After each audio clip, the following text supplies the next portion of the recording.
A little bit of background about the Deeper. It's one of a few Bluetooth compatible fish finders now on the market. They've really taken off in Europe, and now the market is starting to expand into the US more. The main users of such a fish finder are shore fishermen and kayakers or canoers, but they advertise that it works well for ice fishing too, and have even added an ice fishing mode with a flasher. That's of huge interest to me since I haven't ever justified the cost of a traditional flasher like a Vexilar or a Markham, and have instead used a jerry-rig mounted Humminbird fishing buddy for ice fishing. At $240, this device isn't cheap, but it is compared to other flashers in the market. I'm going to use it side by side with some of the higher end units on my first outing, a 3-day trip to Upper Red Lake, which will give a great comparison, and then take it out locally to do some hole hopping. Inside the box, we've got a wall mount charger. Looking at the sticker, I can see that it has a 2 amp output, which is great. That's about the max micro USB can handle, and I can use this to charge my smartphone or my Anker portable battery pack faster than I could with a computer or a lesser powered wall adapter. And we have a 12 volt cigarette lighter charger. There's no sticker, but my guess would be that it outputs 1 amp per port. Nice to have. Now the actual transducer. It has 3 threaded holes and 3 threaded tie-ons. The sticker shows which hole they recommend using for the intended use, though for ice fishing I probably won't need to tie it onto anything. This neoprene case is actually pretty nice. I had planned on just putting it in my pocket to carry it.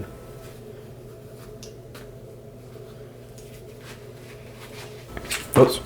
I guess we'll see how durable it is too. Wow, this is a lot of manuals. I guess it is made in Europe, so it makes sense that they have manuals for 80 different languages.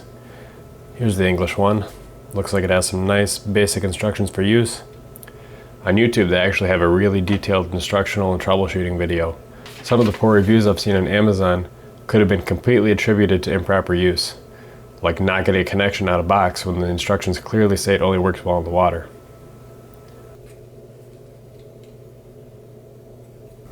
Let's take it apart. Wow, strong seal. And it looks like they have little arrows on the 2 halves to ensure that you have it screwed on tight enough for a waterproof seal. Take the sticker off and there's your micro USB port. Alright, up to Red Lake. I found out right away that you need holes as straight as possible.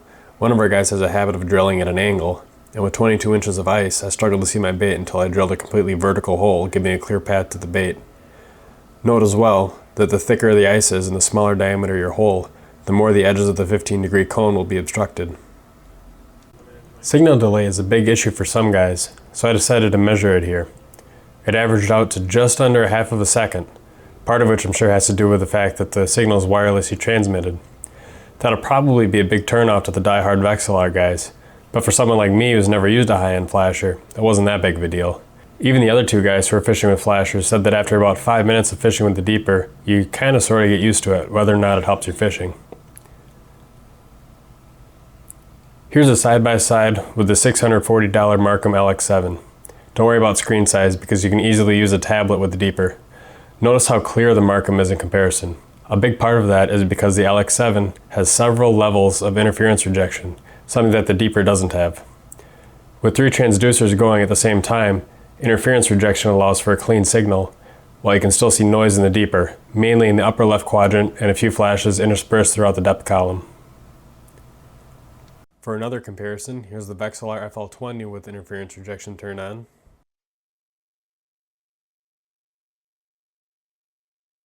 And here's the Humminbird Ice 45.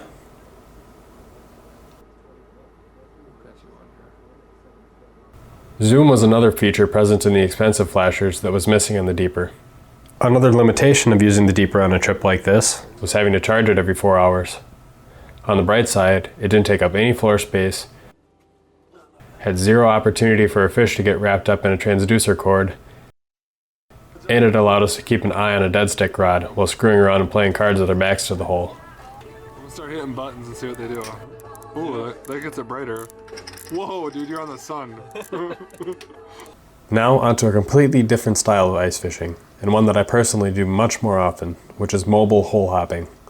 Being so small and light, when I change holes, all I really need to do is pick up the Deeper with the ice scoop, which gives me one less thing to carry with my rod and auger to the next hole. The longest part in this process for me was transferring my cell phone to and from my pocket. I now think the best solution for this would be to buy one of these smartphone armbands made for working out. Putting the phone on my non-rod holding wrist would be a really easy way to eliminate a step and carry just the rod in one hand and the scuba deeper in the other, assuming I had pre-drilled a bunch of holes.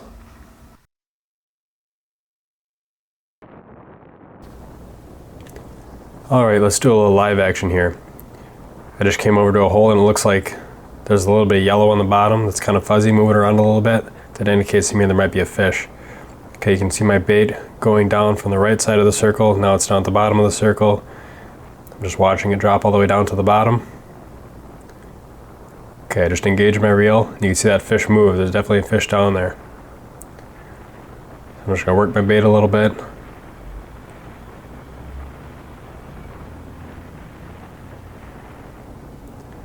Okay, I've been jigging it for a little bit longer. He's right on my bait. Big yellow mark. Come on. There he is. Well, look at that. You can see, but look at the bottom on the screen. There's still fish down there, despite the fact that mine's just about the surface now. Oh, crap. Got off right at the bottom of the ice. So I'll drop it right back down. Look at that. There's like 3 or 4 of them down there. There must be a school of crappies. Just watch my bait go down the right side of the screen.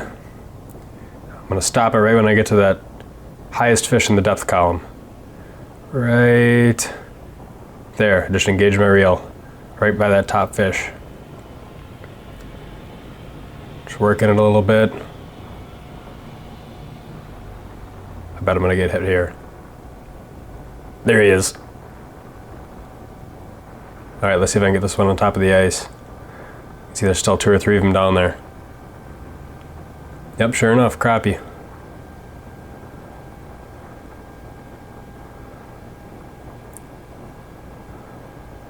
Just take them off quick, measure them. It's right about 9 inches. That's usually my minimum for the lakes around here in the metro. They're not known for huge fish. I want to get right back down there because as you can see on the screen, there's still a fish about 2 feet off the bottom.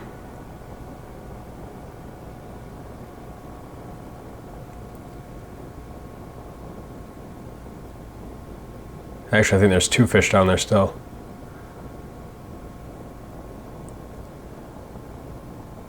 Engage the reel, and I just reel up so that I'm right in the middle of all that action.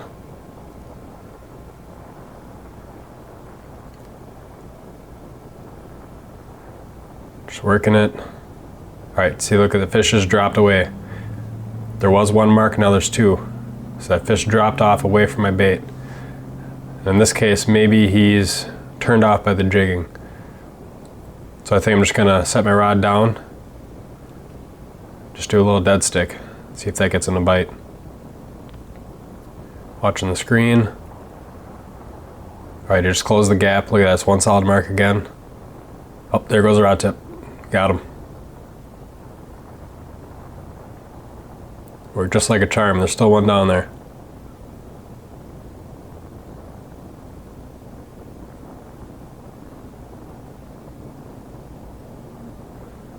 Looks like he's about the same size as the last one. Yep, sure enough, he'll go on the ice. Look at that, there's a fish up high, probably 4 feet off the bottom, right at the bottom of the circle. Get my bait back down there. It's really important on a school of crappies like this to get your bait back down as fast as you can and pick as many fish out of the school as you can before they move on.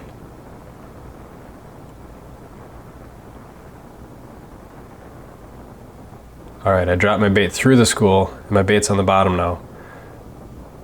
And I'm going to reel up through the school to get back to the top of them. Oh, did you see what just happened to the screen there? I want to repeat that quick for you on the video editing. Alright, there it is again. It just went from, it basically changed the depth range that was shown. And I think what happened was it tricked the software into thinking that the fish were the bottom, and it completely changed the screen, but that's alright because I can still differentiate as I lift up my bait and the fish below it from the bottom. So I'm just going to keep working it. Waiting a little bit longer, got another one. There we go. You can see there's still a fish down there too. Stuck on the bottom of the ice. Don't really need to take that out, I guess, but probably doesn't hurt.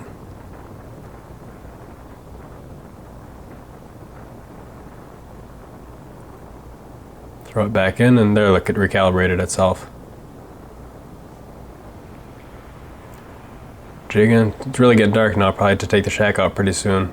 Got a couple fish right on me, and there it is. Oop, stuck on the bottom of the ice. It's really nice not having to worry about having a cord to get the line tangled around.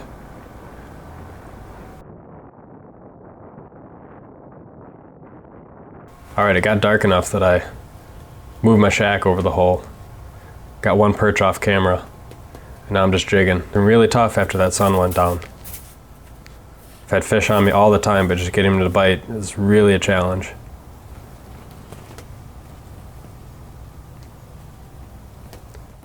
I'm gonna reel it up quick, let it back down. You can see my bait going down the right hand, the right side of the circle. There's a fish about 3 feet off the bottom that I'm gonna go and try and catch. And of course, as soon as I mess around with the camera on the drop down, I hook into the biggest crappie of the night. But I guess looking at the other ones, that this one's about 11 inches.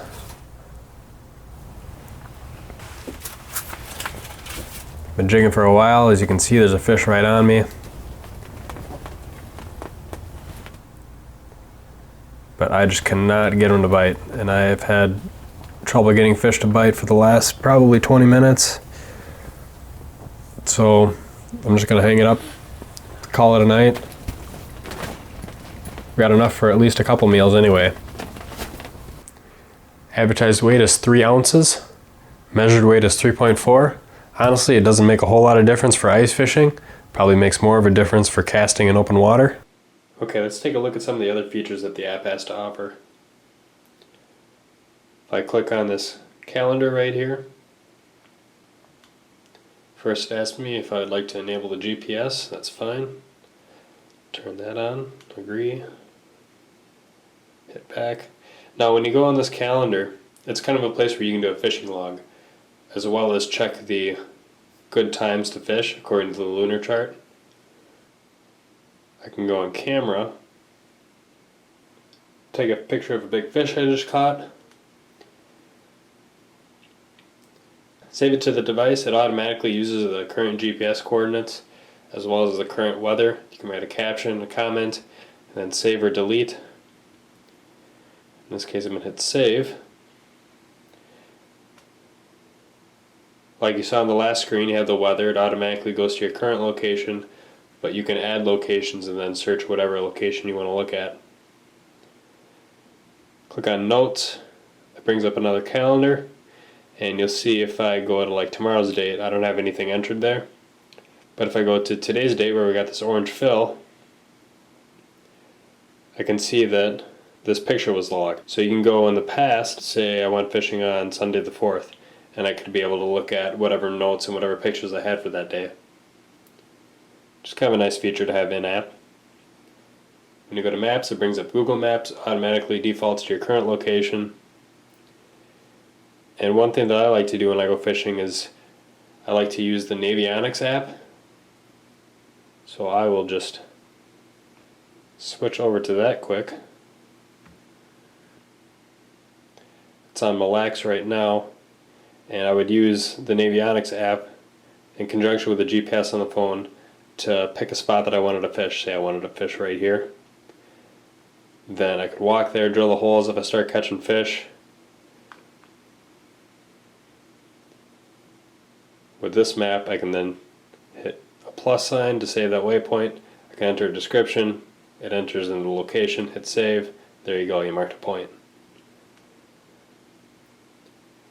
I'd rather do it on there than on the Navionics app, because I found that the Navionics app isn't all that great for sharing, and you might accidentally do a public share and then anybody can see where you marked that spot.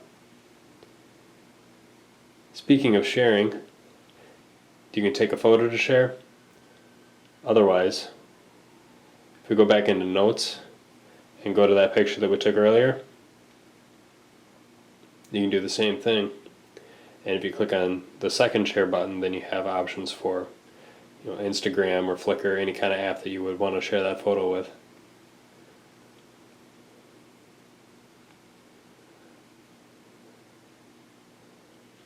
If I go into settings, you can see that the frequency through to the fish depth are all grayed out. That's because ice fishing mode is turned on. If I turn ice fishing mode off, then I have the option to change the frequency to a wide beam, 90 kilohertz. And just to show you guys what the open water version of this app looks like, I'll run the simulator quick. And keep in mind that this app was designed in large part for shore fishermen and people that fish from kayaks or canoes. The ice fishing is more of a secondary option that was added later, which is why I really wanted to test it. So I'll just stop the simulation right now, turn the ice fishing mode back on,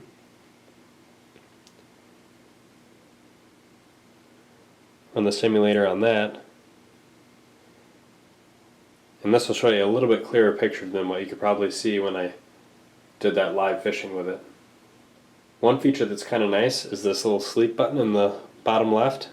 If I click on that when I'm actually fishing with it, not on the simulation mode, the screen will freeze and it get grayed out, and what's happening is it just actually shuts off the communication with the device, so it uses less battery. So say for instance I want to go walk over to the truck or set a tip up, or let's say I want to go drill 10 more holes, but I don't want to worry about the device running lower on battery, then I can just hit that sleep button and turn it back on when I'm ready to fish again. You can also turn the sidebar on and off. In this pull-out menu to the left, you can adjust the frequency in open water mode, or you can adjust the sensitivity in either mode. Apart from the software application, I'd like to talk about some of the technical aspects of the Deeper, and what makes it different from other flashers or castable Bluetooth sonars. First, let's talk about battery life, size, and power, as they're all somewhat related. The Deeper advertises a 4-hour battery life, and in my testing I found that to be more or less accurate. When you're talking about sonar in general, a higher frequency allows you to see higher detail, and for a given frequency, more power allows you to see that detail at greater depths. If you really want to dig in and learn more about the technical aspects of sonar in general, FishFinder Source has a great article, and I put a link to it in the description below. My point is this: design trade-offs need to be made when you're designing such a small device. On one end of the spectrum, you can give a device a lot of power and give it a really high resolution signal, but in doing so you need to create a bigger battery to give it the same amount of battery life. And on the other end of the spectrum, you can make a really long extended battery life, or you can make the unit really small by giving it a small battery, but in doing so you need to decrease the power, and that sacrifices your signal quality. This is where larger units like the Vexilars, the Markhams, the Humminbirds, they have a little bit more leeway in terms of increasing their power draw or their battery size. And then on the small end of the scale, I've seen other castable sonars on Amazon or eBay, whatever, that advertise a lot longer battery life in a smaller package. Now, logic would tend to suggest that these companies are trading off a low quality signal to get that really long battery life in that small package. I actually contacted Deeper regarding this, and they explained to me their decision to go with a larger, by comparison, 10mm transducer with dual cone angles. They essentially tip the trade-off scale more toward a higher resolution signal than a really extended battery life or a really, really light sonar. A note on interference rejection. When I was talking to one of their representatives, it sounded like the size of the unit was a limiting factor in what can be achieved in that regard. A firmware update is more likely than a hardware update, but they weren't able to give out too many details on what's in store for the future. They did acknowledge that their unit has limitations relative to some of the larger, more traditional flashers, but they wanted to stress that those larger, more traditional flashers also have some design limitations that won't apply to the Deeper. I then asked them, what sets your unit apart from the other castable sonars on the market, apart from being the most expensive? As of the posting of this video, they are currently the only ones that offer an ice fishing flasher mode, and the only ones that offer dual beam angles and frequencies. So they give you the option of using that real narrow high frequency cone rather than other devices that would lock you into the wider angle, lower resolution cones, which aren't going to be as good through the ice. They are also proud of their support of firmware updates, which is an update to the actual physical device rather than just the software application on your phone or tablet. It seems like a lot of the other companies offer the software updates for the apps, but not as much on the firmware side. They also stressed hardware, material, and packaging selection, as well as side-by-side testing of other units. So that's from them.